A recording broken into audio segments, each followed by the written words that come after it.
Kecelakaan maut kembali terjadi di ruas tol Cikopo Palimanan KM 78A, wilayah Campaka, Kabupaten Purwakarta, Senin, 16 Februari 2026, dini hari. Insiden ini merenggut nyawa Ujang Nurdin, 58, sopir bus pariwisata yang tengah mengantar rombongan wisata asal Banten menuju Ciater, Subang. Warga Desa Jatiwaringin, Kecamatan Mauk, Kabupaten Tangerang tersebut meninggal dunia di lokasi kejadian akibat terjepit bagian depan bus yang ringsek parah.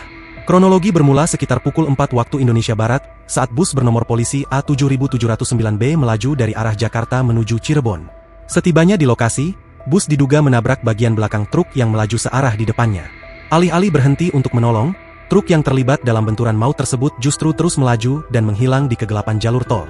Bus menabrak truk di depannya, kemudian terpental dan membentur pembatas jalan.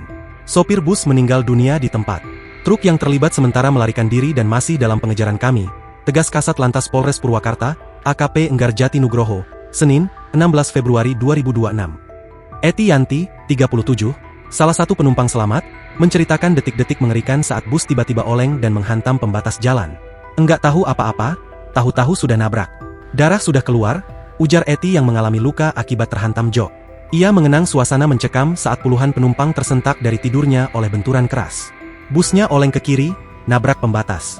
Semua teriak-teriak, nyebut nama Allah, istighfar, ucapnya dengan nada gemetar di RS Abdul Rajak.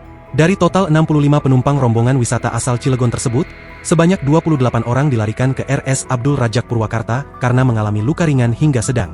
Download Tribun X sekarang, menghadirkan lokal menjadi Indonesia.